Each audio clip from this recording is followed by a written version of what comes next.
I'm going to give the little bit shorter version of the talk because I understand we got to 8. But if there's any kind of questions or you want to ask something in the middle, feel free to interrupt me and happy to dive into a point that you want to talk about. Okay? So basically this is what I want to talk about a little bit tonight. I'm going to talk a little bit about what space medicine is. I'm sure some of you have ideas about it already, but I'm just going to dive into that. During all of that, I'm going to talk a little bit about some of the disruptors that I've been seeing in the space industry and their potential implications in the space medicine field. And then finally, I'm going to talk a little bit about SGAC, which is the Space Generation Advisory Council, which I'm part of and that I volunteer for, and specifically the Space Medicine and Life Sciences Project Group that I help co-lead. So let's go into all of that. So quick question about, what is space medicine? So the most simple and direct answer to that is about humans in space, basically providing medicine for humans in space. But I also want to kind of highlight another category, which is about space for humans. So let me dive into a little bit about that. So the oldest kind of definition on space medicine is exactly what you think about, is how do you provide medical care for astronauts? So anyone know who William Carpentier is? Anyone? So he's the flight surgeon for the Apollo 11 astronauts. So if you have a look at this picture there, this is when they got off the helicopter after they got rescued from the Apollo 11 capsules after they landed in the sea. The front three is the Apollo 11 astronaut, and the guy right in the back there in the dark in the helicopter is Dr. Carpentier. So he actually got a moniker known as world's famous physician because after they came back from the moon, they had to spend 21 days in quarantine. And because they were the first people to walk on the moon, everybody wanted a piece of the astronauts. And then towards the end, they were getting so much attention that Dr. Carpenter was actually had to step in and do some of the media because the astronauts were so busy with their time that NASA decided that he was famous enough. So the world-famous physician kind of stuck with him. So he's really famous for that. He actually recently at the Aerospace Medical Association gave a talk on the 50th anniversary of Apollo 11. And he talked about how he had to learn not only being a physician and all the stuff about caring for astronauts, he also had to learn how to jump out of a helicopter at 40 feet going 40 knots in order to able to rescue the Apollo 11 astronauts when they landed in the sea. So that was part of his training. So that's what he did. So he was really young. He was very young when he did this, yes. He kind of just, I think, about graduated from medical school, had a couple of years in training, got selected by NASA to be a flight surgeon. So his job was to look after the 3 astronauts. He's the first one into the capsule to make sure that they're alive, and if anything happened to them, did whatever that needed to save them. So that was his job. So the history of space medicine or aerospace medicine before it goes back a long time. And this is really old space, but just let me entertain you a little bit. So 1918 is when the term flight surgeon came to be.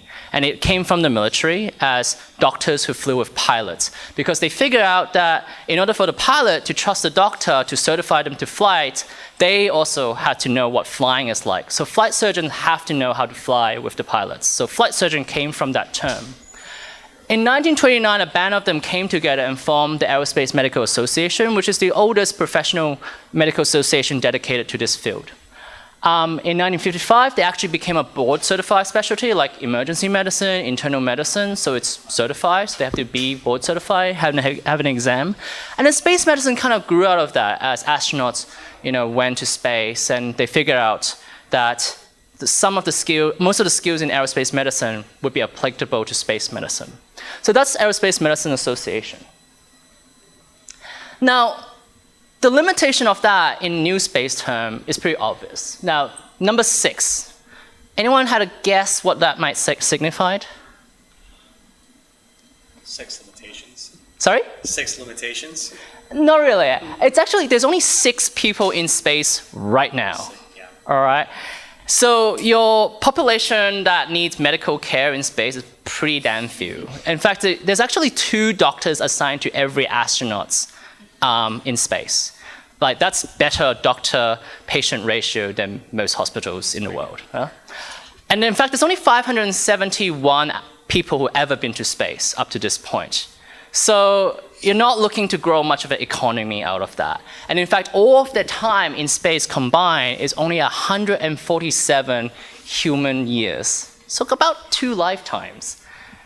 Pretty short, right? So humans in space medicine, that's really truly old space. However, there is new things coming along, and as you know, commercial space travel is really about to become a reality, provided you have about 200 or 500K lying around. But there is opportunity to provide more medical care because more people need to be in space, and also to talk about medical screening and support of those astronauts. So there's a lot of people lining up to do that. So second area that is kind of more of the old space style is technology transfer, but that's still quite relevant to what we're talking about today. So NASA does a lot of this. They spend billions of dollars on a lot of technology research to solve a lot of space problems. And a lot of them actually end up being spun off into various of applications on Earth. More specifically to the human and the medicine side is what's called a human research roadmap. So basically, a big group of scientists, physicians, and other specialists sat down and kind of looked at all the risk that is inherent in spaceflight and how we can actually reduce those risks if we were to do human space exploration. So, I mean, those of you probably who have interest in space probably can at least throw out a couple of risks to tell me, like, what are the risks of space travel, right? Radiation, cardiovascular problem. Some of you who will keep up with the news would know about the eye problems that astronauts are having. So this is pretty much exactly what NASA and the Human Research Program focuses on. And is to do research on how to get humans to survive in space for a long period of time. But let me briefly run through a little bit about what those actual human risks are. So in terms of radiation, that's pretty obvious, right? There's a lot of cosmic radiation in the background, especially once you pass or is in the Van Allen belt. And unfortunately, a lot of those radiation, especially the high energy particle, no amount of shielding would actually stop those radiation. So it's a talk about how do you protect the astronauts, how do you mitigate the risk, how do you prevent future risk of develop cancer. And a lot of the people that I know in NASA tells me radiation is probably one of the biggest and most difficult problem that NASA has for exploration in space. Nobody has a solution for that because no amount of shooting would stop that. The second bit is the isolation and psychological stress. So a couple of you probably know that there's analog space missions on Earth that really try to simulate this. So basically a bunch of people, 4 or 6, get locked in a habitat. They go on for 2 months, 3 months, up to a year, and to see, kind of look at how some of the stresses could impact on their functioning. And this is exactly the same. You know, being locked in a small capsule with 4 to 6 people that you probably don't know, but you were trained with, can have a lot of stresses. There's also the issue in terms of the isolation and the distance from Earth. So as you kind of go further and further from Earth, the support from Earth becomes less and less useful. You know, when you're all the way to Mars, the 20-minute time lag can be significant. And then when the astronauts are all the way out there, they actually will have to start making some of the decisions in isolation and by themselves. So for example, if there is a medical emergency on board, they will have to act on it themselves without guidance directly from Earth, from Houston, from space surgeons, from flight surgeons. So they have to actually start to decide more and more how to automate what they have to do out there in space, in exploration space. There's a lot of issue with gravity. The common ones that you know of, musculoskeletal, muscle wasting, fluid shift to the head, brain swelling because of all the fluids in the head, change in the vision. A lot of research goes into all of that.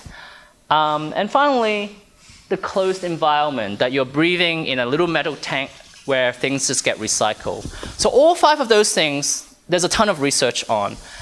And what's really important to know is that some of the solutions that comes from there have applications on Earth. And I think that's something that you probably are well aware of.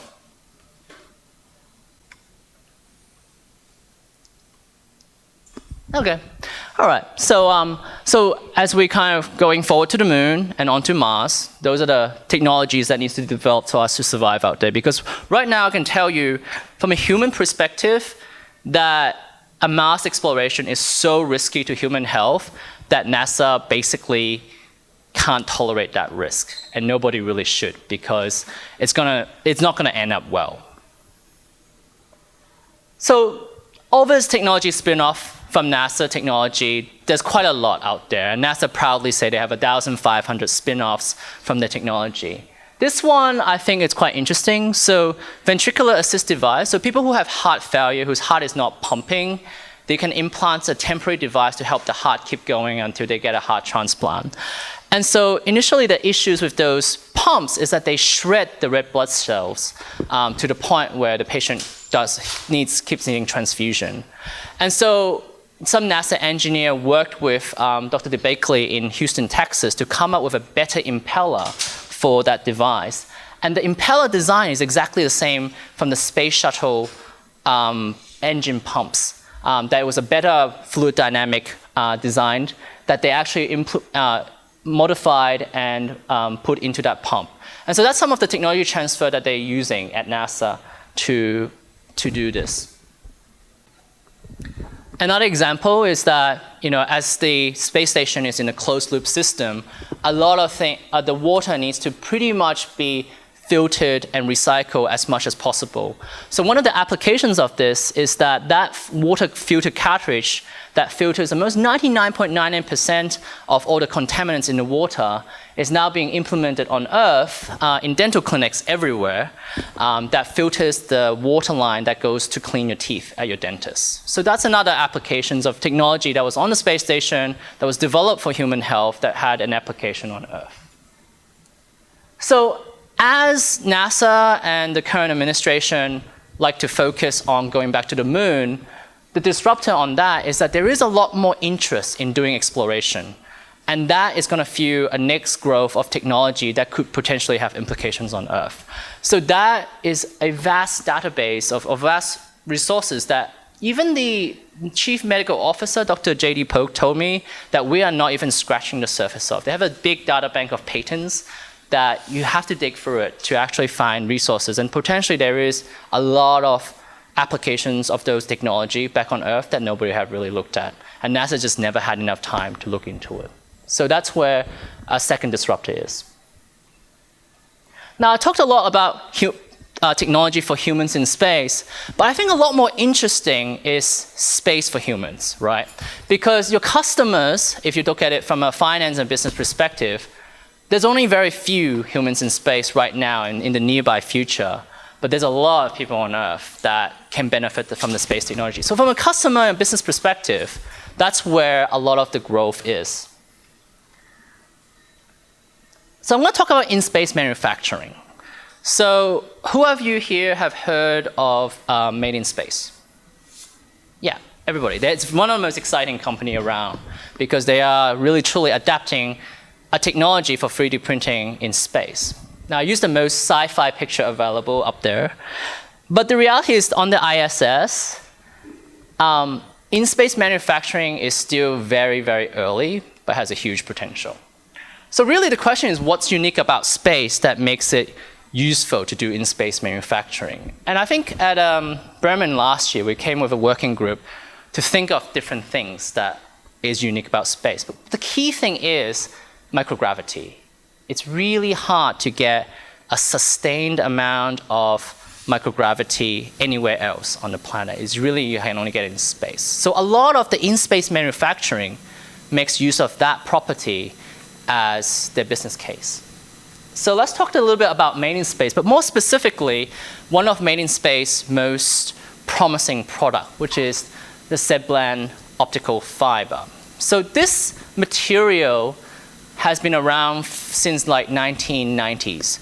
But it wasn't until some experiments on ISS in the late 90s discovered that when they make this optical fiber in space, they get a fiber quality that's 100 times better than what they can get on Earth. And the reason is the microgravity in space changes the convection property of when the optical fiber is cooling. So that results in less crystalline contaminants in the fiber itself. So you can see on the picture on the right there, on the right-hand side is a fiber that's made on Earth's gravity, and you can see the contaminants of the crystalline formation in the fiber. On the left is a fiber that's made on a KC-135 doing one of the zero-G parabolas. And you can see how much purer that fiber is. And that's really the crux of it, is that they need the microgravity and the unique physical properties there to generate a fiber that is 100 times better than what we can do on Earth, that we can't replicate on Earth.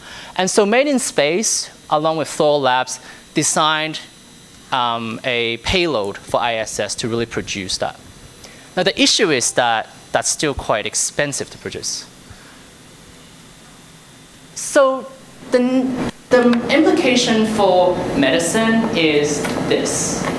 It's organ generation in space. Now this company is TechShopin, and they do a 3D biofabrication facility. Anyone know what they made in space recently? Heart valve. Actually, not quite there. Heart tissue. They made heart tissue complete with wires to actually make it pump. And that is hopefully going to replace heart tissue, which actually when you have a myocardial infarction, when you have a heart attack, it's irreplaceable. It won't grow back. That's the first step of what they hopefully in the future can grow complete heart organs. Because right now, if you need a new heart, you need to have a heart transplant. In the US last year, there's only 200 to 300 heart transplants in the world. And about 10 to 20,000 people need a heart in the US every year. It's a bit of a demand, right? Not only that, once you get a heart transplant, you need to be on lifelong immunosuppressive drugs, and you're prone to getting a lot of other complications with that. But if you actually use your own tissue to grow a heart in space, you can put that heart right in, and it will start working, and you'll be good. So that's where the potential of this technology is. And the reason why they need to do it in space is that when they try to 3D print the tissue on Earth, the gravity would actually, because of the structure is so delicate, they will actually not be able to print it. It's actually just form puddles. But whereas in space, the different property of microgravity allow them to print very, very intricate bio tissues. And that's why they're making it work. So that's where the potential is. How long have they been doing that? Because that process itself is complicated. So it's really, I think they've been actually attempting for about 10, 20 years, but only recently have they had any success in it. This was very recent. This was 2017 or 2018, I believe. It's the first time they actually printed tissue that actually worked. The Russian actually also has what they call bioreactor. That's the generic name for this. They had it for a lot longer, but they print other tissue that were not as intricate as heart muscles. So it's still very early phase, but the potential, and there's a rush in this field to do this right now. So basically, why this is important, why in-space manufacturing works, is because the access to space is getting cheaper, right? If it costs about $3 million to do a heart transplant, at some stage, your access to space will drop below that price. It'll be cheaper to print an organ in space if it works. So that's where the potential is. Now, the fourth area that I like to mention is telemedicine. So I work for NewSpace, I work for Cornell actually, so I threw that up as tongue-in-cheek. But you might have seen them around doing telemedicine in lieu of like going to the emergency department. So it's a kind of a new thing actually, even for us. But it works here because our internet is fast enough to support it. You can do it at home because you have a 4G LTE connection and the video connection is good enough. Now, globally, that is definitely not true, right? In a lot of developing countries, the internet's not even good enough to get a proper phone call. I was in Tanzania, 3G was all I got. You can't do a video connection on that. But telemedicine, able to actually put like specialized consultation around wherever we want, or expanding healthcare resources to locations that are remote by like calling a consultation with a doctor, education of physicians and healthcare professionals all over the world, that's where the potential is. So the issue is connectivity. So that's what the world is changing to, is the mega constellations. So SpaceX just launched the first 60 of their mega constellation, which is the SpaceX Starlink in the middle there. So you've probably seen that in the news. And the whole great idea about this is that they will hopefully be able to provide 5G connection globally. The question is, having it there is great, but how do you actually utilize it for the person on the ground who actually wants that connection? And the key issue actually in this picture is not the satellites, because that's easy to build. It's now so cheap, the components are so standardized, they're getting easy to build those. It's actually getting the ground antenna to be cheaper enough that it's affordable. And the mark where they want to hit it at is $100 to $300. So you can produce a ground antenna that can sync with one of those satellites and produce a 5G data link. That's where your business is. And then making an application that's accessible to people who needs it, that's where the potential is. So that's where a potential for healthcare. I'm going to take 5 more minutes of your time, okay? All right, and the last thing is prediction and monitoring of diseases. And where this coming from is from the age-old Earth observation remote sensing REAM, okay? This is really old. So this is a picture of actually India and Bangladesh, and the colors are sea, the black is the continent itself. And it's saying that they can predict, they can measure sediment load, they can measure surface temperature, surface height, and coral field concentration. And all of those data can predict the disease cholera in those areas and send out a warning, don't swim in the basins, as a disease prevention scheme. Now this is really old. This data is like in the 80s. What's really new about it is company like Planet Labs. Who has heard of Planet Labs? Oh yeah, you guys probably know this. So their vision is a queryable Earth, right? They have a constellation of satellites that go around the Earth, taking a picture of the Earth once a day. And the implication of that is that you get this beautiful time lapse of the Earth, that there's so much data in there waiting to be explored. And part of that data is actually figuring how that relates to disease on Earth and doing predictive modeling or doing disaster kind of support and saying, oh, this bridge is down, don't go there. This is how you get supplies into this area. So that's where the data is for use of medicine. So I just flew in a picture around where we are here that was taken on March 19 when I wrote this talk originally. So the opportunity is that the disaster monitoring and prediction from past and real-time data, and as we get more and more of those constellations, you can get more and more from daily towards more real-time, and then also improve disaster response. And I particularly love this one. They call it the one in a million shot. I'm sure you have all seen it. Is that North Korea recently relaunched one of their rockets after not doing it for 18 months, and they actually caught it from one of their satellites. What a 1 in a million shot. But that's something that they can actually have the ability to do.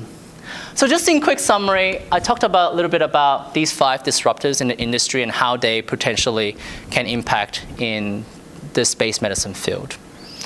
So I think I ran out of time. I can talk a little bit about SGAC if you guys want me to, or if there any other have questions. Okay, I see nods, so I'm going to talk a little bit about it.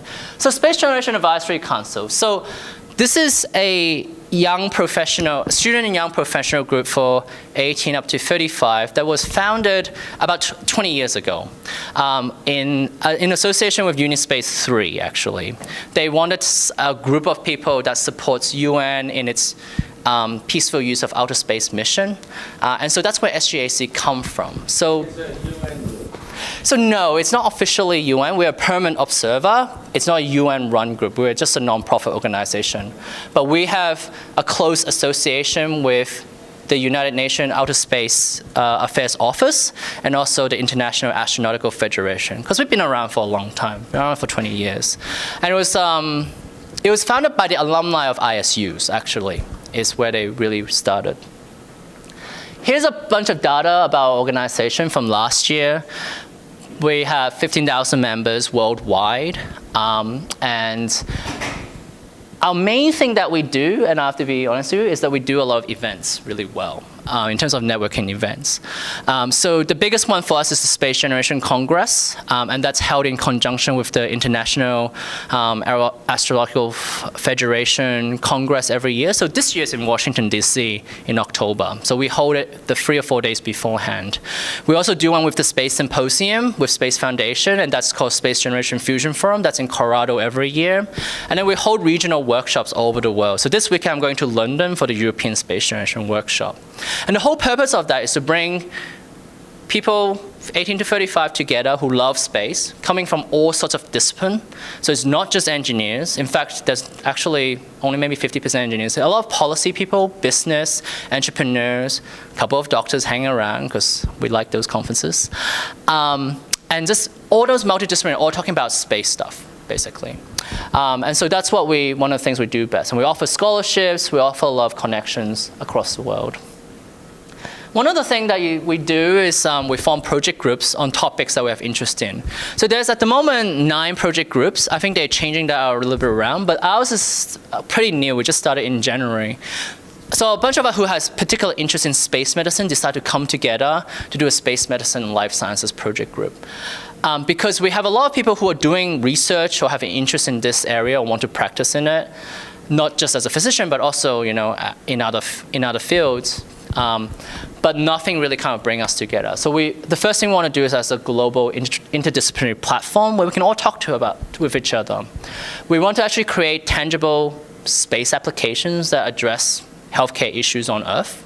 And we also create guidelines about how do we manage space medicine issues in space from actual research-based and evidence-based data.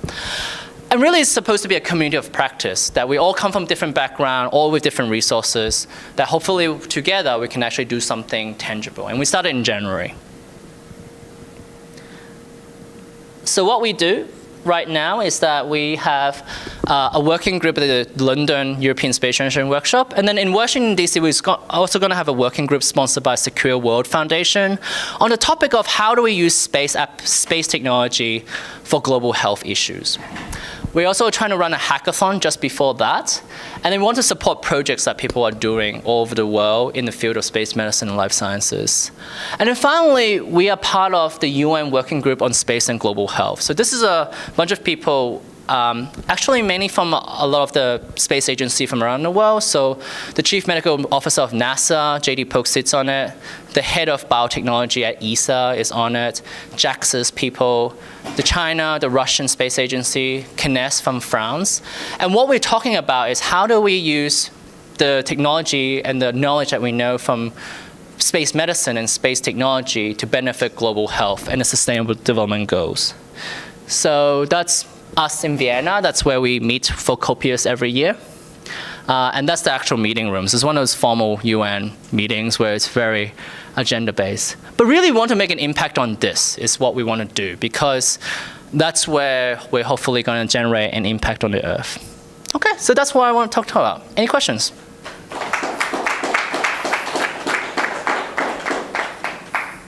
Yes, ma'am. Well, I was a little confused about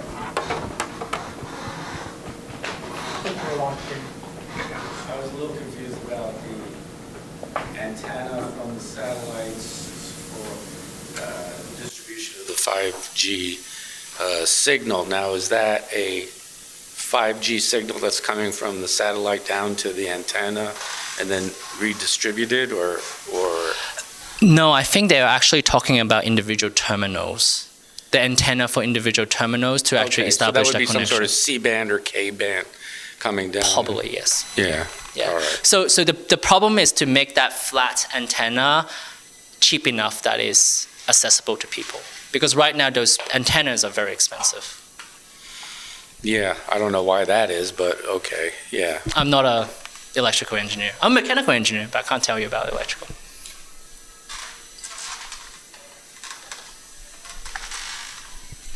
Hi. Thank you for giving the talk. Were there any case studies you were actually on that you actually did the research on? So right now, there's a couple of physicians at Columbia, at Cornell, where I work, who are trying to form an interest group specifically to do space medicine research.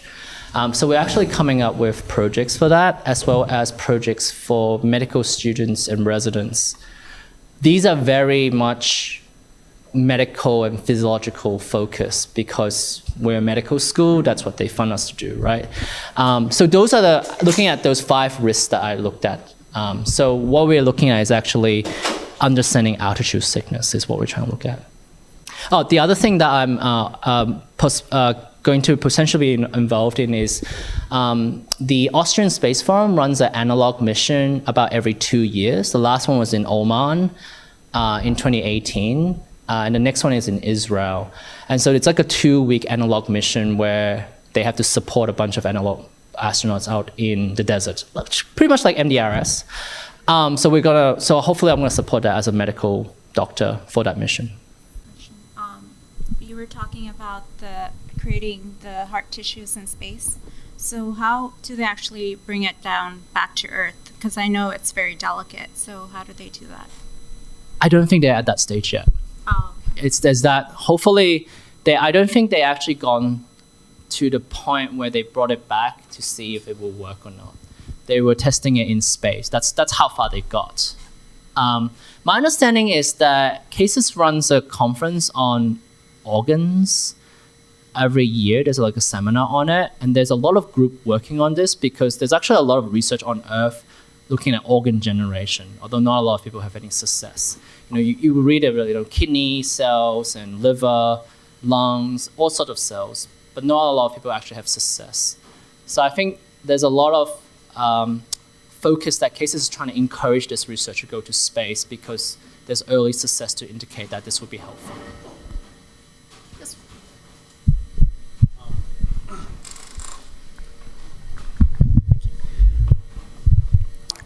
You said there were 9 projects that are being run by the Space Generation. Mm-hmm. Of them, which one do you think is having the most focus, and which one do you think has the most promise for the near term? So they call project groups not because they are doing a particular project, it's because they are focusing on a topic in space. So I can't really answer your question in that way. Our space exploration project group used to be the most well-developed with the most members because everybody liked to do space exploration. But they are actually in a state of flux right now. So they're changing about. So I would suggest you go on our website and have a look at the different project groups and see what they actually do because I actually can't keep up with all of them. They have so much going on right now. A lot of them end up trying to present at IAC and at the Yuen. And a lot of them end up to be quite academic, actually, with their respective conferences. So some of them are actually quite niche. Mm-hmm. Yeah. Yes? Well, I was just going to ask a question about the technology transfer. And you mentioned how NASA has a lot of these technologies that could be used on Earth. Mm-hmm.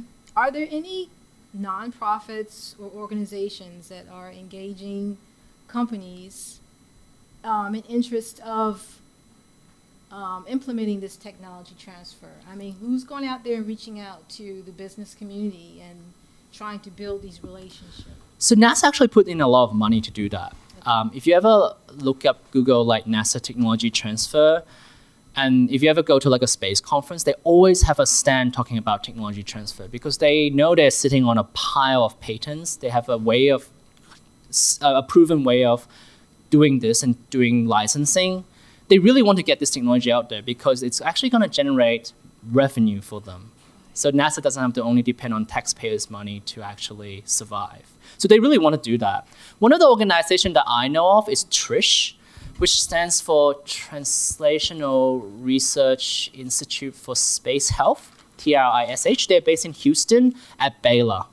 And their job is, they're actually really good. You should sign up for their mailing list. They do a seminar every year, especially if you're interested in applications of space technology in healthcare. They do a seminar. And they really actually put out grants trying to encourage seed funding to actually encourage people to dig into the patents and to actually come up with solutions for Earth. Thank you. Yes?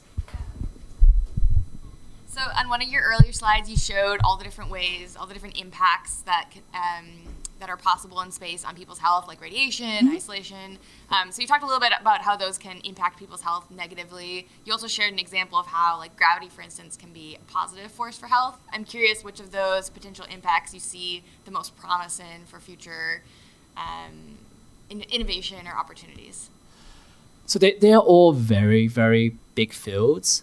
Most of the research right now is going into the effect of microgravity on the human body.